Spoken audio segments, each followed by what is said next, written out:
Okay, so here we have Schopenhauer. The website is nickvignol.com. I'm taking it from there. Schopenhauer says, the most effective consolation in every misfortune and every affliction is to observe others who are more unfortunate than we. And everyone can do this. But what does that say for the condition of the whole? Exactly, this reminds us of the idea of gratitude. हमें कहा जाता है have gratitude, right? And हम करते भी हैं. We thank God for what we have. And suppose we are under the spell of misfortune. I must speak in Hindi, right? Hindi है ना हमारा वेदांत? हिंदी है ना मेन लैंग्वेज? हाँ, okay okay okay okay okay, just thumbs up if Hindi. All right. तो हमें बताया जाता है कि ग्रेटफुल रहो, आपकी जो भी परिस्थिति है. Every dark cloud has a silver lining, अंग्रेज़ी में कहते हैं. यानी ये सोचो कि, ये मत सोचो कि क्या नहीं है, ये सोचो क्या है. आसपास देखो, ऊपर छत है, खाने के लिए खाना है. ये हमें अक्सर बताया जाता है, right? Be grateful, be happy no matter the situation. लेकिन हमारे जहन में आता है कि ये क्या, ये एक नेगेटिव कंसेप्ट है. अब आप देखें शोपनहॉर क्या कहते हैं कि सबसे इफ़ेक्टिव कंसोलेशन हर मिसफॉर्च्यून में, आपके साथ कुछ बुरा हुआ है, जैसे थोड़ी देर पहले हमारे दोस्त बता रहे थे कि उनका जॉब में मिसफॉर्च्यून आया है, तो उनको लोग कहेंगे कि देखो भाई, पहले आपके पास 20 बच्चे पढ़ने आते थे, अब 10 आते हैं. तो ये सोचो कि अरे 10 तो आ रहे हैं. ये सोचो कि जो 10 नहीं आ रहे हैं, हो सकता है वो अ, आपको आगे जाके तंग करते हैं. या ये देखो कि आपके पास 10 बच्चे हैं और पेट भरा हुआ है, सिर पे छत है, सांस ले रहे हो. तो शोपनहॉर कहते हैं कि हर मिसफॉर्चून में सबसे अच्छा तरीका होता है अपने आप को सांत्वना देने का कि उनको ऑब्ज़र्व करो जो आपसे ज़्यादा अनफॉर्चुनेट हैं, और हम करते भी हैं. लेकिन what does this tell us about life? जीवन के बारे में हमें बताता क्या है? कि जीवन बेसिकली एक बड़ा नेगेटिव, ये पॉजिटिविटी है कि नेगेटिविटी है? ये जो ग्रैटिट्यूड की कंसेप्ट है, जो हम इंस्टाग्राम में फॉलो करते रहते हैं आजकल, कि जो भी हो जाए हमें बस ईश्वर का, और सच्ची बात है हम सब करते हैं. लेकिन what does it tell us about life?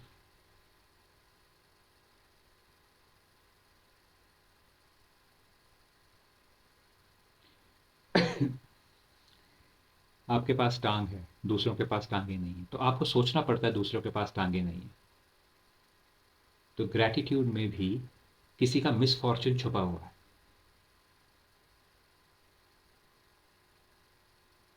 मैं पढ़ता हूँ, gratitude is the wine of soul, go ahead and get drunk.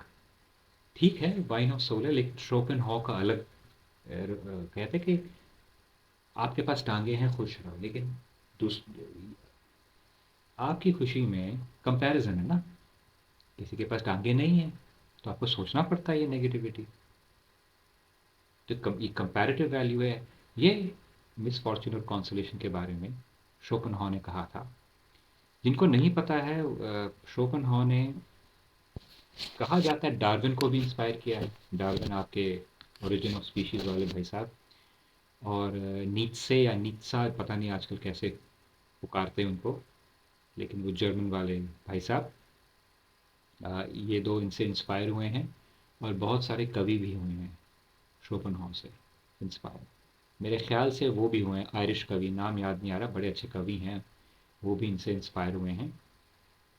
लेकिन कंडीशन उनकी बाद में ये हो गई शोपेनहॉर की कि बड़े ही प्यार से और चुपके से इनको यूनिवर्सिटीज़ के सिलेबस से निकाल दिया, because of misogyny and etcetera etcetera, जिसके हमने एक बहुत पहले बात की थी. Moving on reading. Reading is merely a surrogate for thinking for yourself. It means letting someone else direct your thoughts. अब इतना आसान है इस पे बोलना, ये नॉनसेंस है. आप कह सकते हो भाई ऐसा नहीं होता, लेकिन अगर आप इसको नीचे पढ़ोगे तो यहाँ निक ने लिखा है कि शोपेनहॉर खुद तो किताबें पढ़ता था, ठीक है, और ये भी लिखते हैं कि we must also think for ourselves transforming what we have taken from outside. लेकिन ज़रा सोचिए इस बात को, ये सिर्फ आप इसको इग्नोर करें जो निक ने कहा है, वो उनका इंटरप्रिटेशन है. हम अलग तरीके से इसको इंटरप्रेट करते हैं.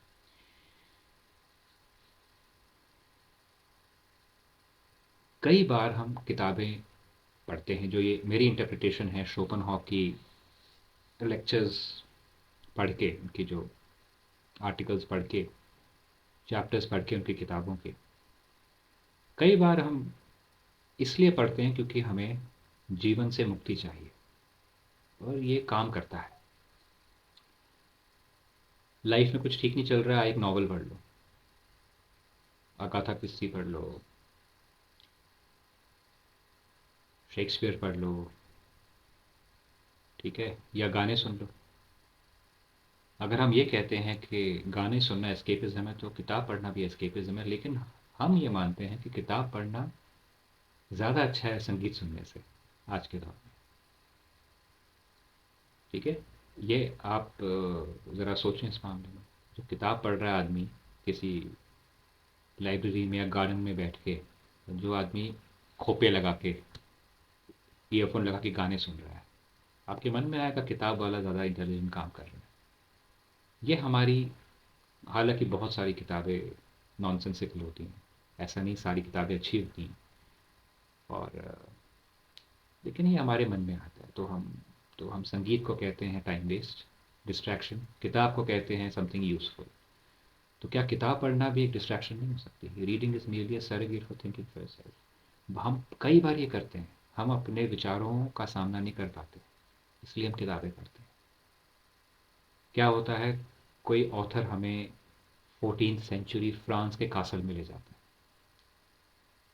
या कोई हमें रोमांटिक थॉट्स में ले जाता है, या कोई हमें इंस्पायर कर देता है. कल, आई थिंक कल स्वामी जी, अभी स्वामी विवेकानंद का बर्थडे आज, शायद, मेरे ख्याल से हाँ आज ही है, मेरे ख्याल से संडे को ही है, या नहीं भी है तो इसी, यही पीरियड है जिनका हैप्पी बर्थडे है. तो मैं एक प्रोजेक्ट कर रहा हूँ, उसमें एक कैरेक्टर यही करता है, उसको अपने दुखों का सामना नहीं करना है, तो वो स्वामी विवेकानंद को कोट करता है, स्वामी विवेकानंद का नाम लेता है. बेसिकली उसे अपनी थॉट्स का सामना नहीं करना. तो इस नज़रिए से अगर हम देखें तो काफ़ी इंटरेस्टिंग लगती है बात ये शोपेनहॉर की, कि अगर आप एक्सप्लोर करें कि हम रीडिंग करते ही क्यों हैं कई बार. क्या हमें सच में नॉलेज चाहिए, या क्योंकि हम बिल्कुल अंदर से बिखरे होते हैं, रीडिंग से हमें लगता है कुछ यूज़फुल कर लिया हमने, क्योंकि पब्लिक परसेप्शन यही होती है कि reading is a very intelligent art. Are we reading because others like it, और do we read because we like it? On not reading. The art of not reading is a very important one. It consists in not taking an interest in whatever may be engaging the attention of the general public at any particular time. A precondition for reading good books is not reading bad ones, for life is short. ये last line निकाल के इस पहली 3 line को देखते हैं. The art of not reading is a very important one. It consists in not taking an interest in whatever may be engaging. किताब नहीं पढ़ना भी इम्पॉर्टेंट है. नहीं पढ़ने का मतलब है कि आप उस चीज़ में अपना ध्यान नहीं देंगे जो जनरल पब्लिक का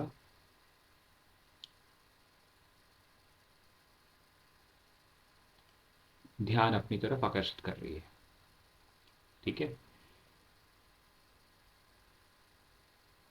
आप, मुझे पता है आप नीचे वाला भी पढ़ रहे हैं, तो मैं इंतज़ार कर लेता हूँ. ये कह रहे हैं, निक कह रहे हैं, how much time do you waste listening to third rate thinkers droning on about this and outrageous thing. बात वो नहीं है, मैं मेरी अलग इंटरप्रिटेशन है फिर निक से।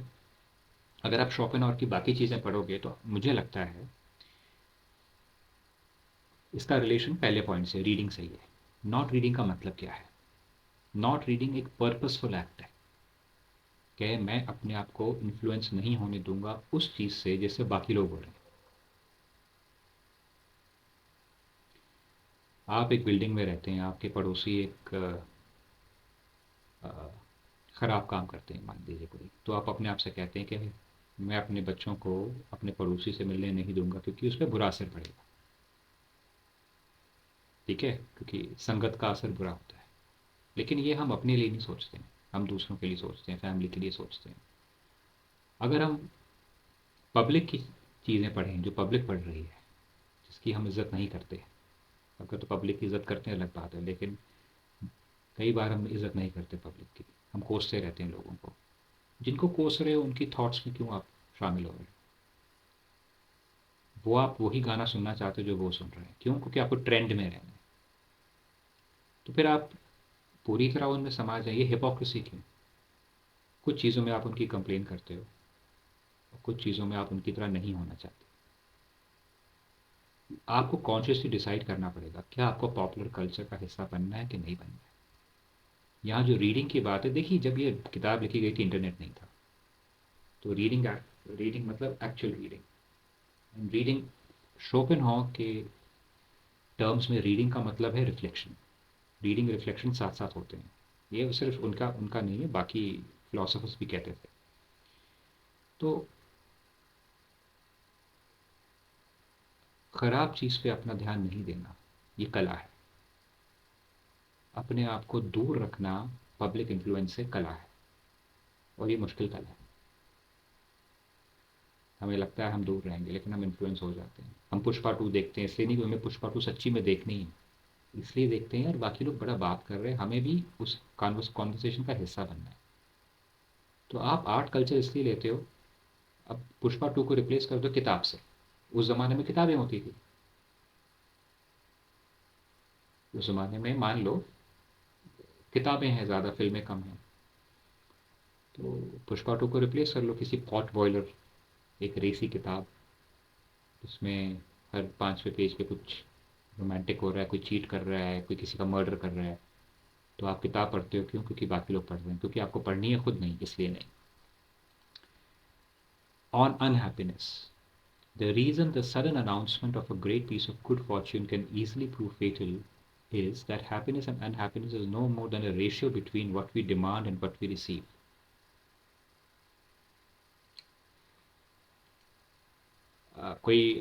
मैं कंटिन्यू करूंगा।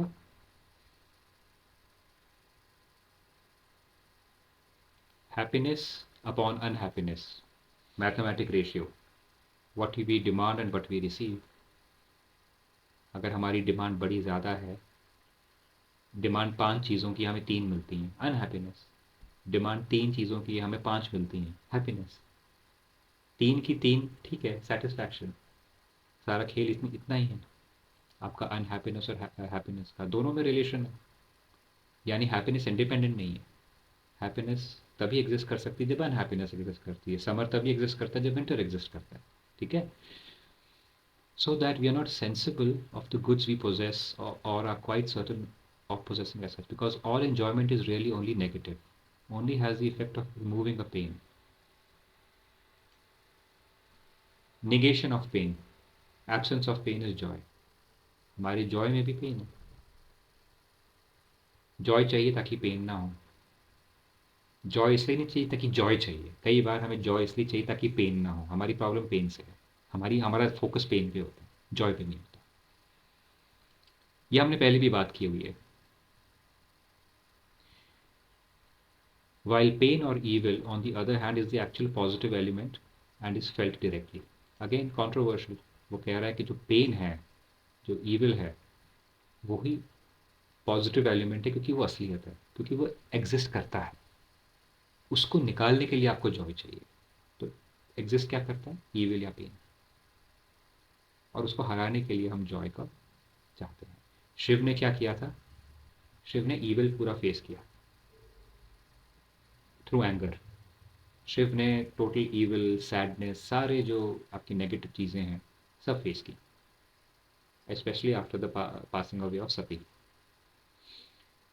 वो नहीं भागे, लेकिन आज हम वो भूल गए हैं, हम उसको तपस्या कहते हैं।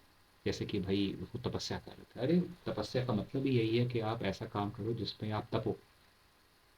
और इससे सबसे बड़ी जलने आदमी कब जलता है, जब अपनी थॉट्स फेस करता है, अपना गम फेस करता है। और लेकिन हम गम से भागते हैं, क्यों? क्योंकि again first point, gratitude. Moving on, there is no happiness on earth to compare with that which a beautiful and fruitful mind finds in a propitious hour in itself. वही बात है जो हम अभी तक कर रहे थे। अपने दिमाग, अपने माइंड को फेस करने की काबिलियत। Afraid of distressing thoughts, uncomfortable emotions, painful memories, ये मैं अग्री करता हूँ निक से। हमारी प्रॉब्लम ही सबसे बड़ी यही है कि हम अपने आप को बिजी रखते हैं ताकि हम अकेले ना हो अपने थॉट से। ये जो आजकल के, बाय द वे, ये जो इंटरनेट पे थॉट पॉपुलर हुई है कि स्पेंड टाइम विद योरसेल्फ, मेरे हिसाब से यहीं से आती है। किसी ने शोपेनहॉ को तोड़ मरोड़ के अपना बना दिया और अपने नाम के साथ फिलॉसफी दे दी। हो सकता है शोपेनहॉ के पहले भी आई हो, I am pretty sure I होगी, लेकिन शोपेनहॉ ने इस पर काफ़ी काम किया, उनका नाम होना चाहिए इस पर। So many people are deep down afraid of their own minds, बिल्कुल ठीक।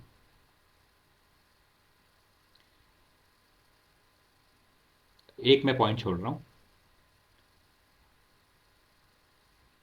On philosophizing.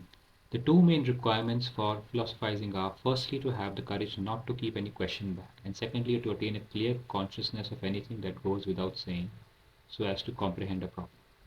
ठीक है? किसी चीज़ पे फिलोसोफाइज करना, आजकल लोग कहते हैं फिलोसफी मत झाड़, सुना होगा आपने, ज़्यादा फिलोसफी मत झाड़, प्रैक्टिकल बन लाइफ में। ये कहता है, ये जो फिलोसफी झाड़ने की बात है, किसी चीज़ पे फिलोसोफाइज करना, उसकी उसकी उसके अंतःकरण को समझना। Have the courage not to keep any question back. सबसे बड़े फिलोसफर्स बच्चे होते हैं, सवाल पे सवाल, सवाल पे सवाल। चांद क्या होता है, आप उनको बता भी तो चांद क्या होता है, वो पूछेंगे आपको कैसे बताया, आपको किसने बताया, वो कौन थे। करेक्ट। ये, और रिसर्चर्स भी यही करते हैं, फिलोसफर्स भी यही करते हैं। Secondly, attain a clear consciousness of anything that goes without saying so as to comprehend a problem. और हर चीज़ को कॉम्प्रिहेंड करने की कोशिश करते हैं बच्चे, फिर हम उनको टीवी के आगे डाल देते हैं, स्कूल भेज देते हैं, फिर वो फिलोसफी को छोड़ वो स्टूडेंट्स बन जाते हैं मॉडर्न एजुकेशन सिस्टम के। इसको ज़्यादा डिटेल में नहीं जाएंगे। आई थिंक एक लास्ट पॉइंट था,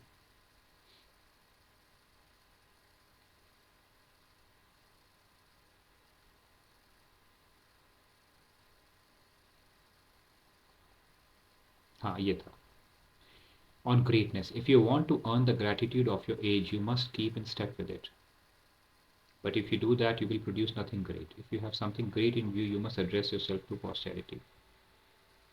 इसका रिलेशन है उस पॉइंट से जो हम कह रहे थे कि हम लोगों के लिए चीज़ें करते हैं। हम पुष्पा 2 लोगों के लिए देखते हैं, अपने लिए नहीं देखते। हम किताब इसलिए पढ़ते हैं ताकि या तो हम अपनी थॉट से भाग सकें या कोई हमारे दिमाग को कंट्रोल कर ले, हमें चलाए। इसलिए नहीं क्योंकि हमें सच्ची में किताब पढ़नी। वही बात, जो ग्रेटनेस चाहिए, अगर आपको अपने समाज की ग्रेटनेस चाहिए तो जैसा वो कर रहा है वैसे करो। मैं थोड़ा डिसएग्री करता हूँ। मुझे लगता है वो ये कहने की कोशिश कर रहे हैं कि, वो ये नहीं कह रहे हैं कि अगर आपको, sorry, if you want to earn the gratitude of your age, gratitude of your age यानी ग्रैटिट्यूड जो हमने पहले बात की थी। तो अगर आपको चाहिए कि लोग आपको थैंक यू बोलें, आपने समाज चेंज कर दिया, आपने बड़ी मेहनत की है, तो आप वो करो जो वो करते हैं, उनके साथ स्टेप में रहो, पता करो उनको क्या पसंद है, उसी के बारे में बात करो, वही कंटेंट बनाओ जो रिलेटेबल है, अगर हम इसको इंस्टाग्राम से जोड़ें। But if you do that you will produce nothing great. वो कह रहे हैं कि अगर आप ऐसा करोगे कुछ ग्रेट नहीं कर पाओगे। पॉइंट वही है, पॉइंट ऑफ फ्रस्ट्रेशन आपकी बढ़ेगी। क्यों? क्योंकि आप वही करना चाहते हो जो बाकी लोग करते हैं। If you have something great in you, you must address yourself to future, posterity. Posterity, यही है ना? हाँ, तो आप ऐसा काम भी कर सकते हो जो आने वाले इंसान आपके जाने के बाद, हो सकता है कि आज उसकी वैल्यू नहीं है, बाद में उसकी हो जाए। जैसे कि वैन गॉग, पता नहीं उसको कैसे कहते हैं, VANGOGH, आज हम वैसे बोलते हैं जो हमारा दिल करता है। उसने पेंटिंग बनाई, उसके जब वो ज़िंदा था तो ज़्यादा लोगों ने नहीं देखी, उसकी पेंटिंग नहीं बिकी, उसका मजाक बना। आज उसको ग्रेटेस्ट पेंटर मानते हैं, एटलीस्ट ग्रेटेस्ट पेंटर्स में से मानते हैं, उसकी गिनती आती है ग्रेटेस्ट पेंटर्स में से। तो शायद उसको यकीन था कि कोई ना कोई समझेगा। वैसे ही कुछ फिल्म मेकर्स हैं, वैसे ही कुछ म्यूजिशियंस हैं। हो सकता है आने वाले टाइम में शूमन बड़ा पॉपुलर हो जाए, जो एक कंपोज़र था जिसको लोग भूल गए हैं। खैर, यहीं ख़त्म करते हैं। ये अच्छी वेबसाइट है, ये आते रहती है, इसके बहुत सारे पॉइंट्स हैं, but is it gone? Great, we'll stop here with this session here. Thank you.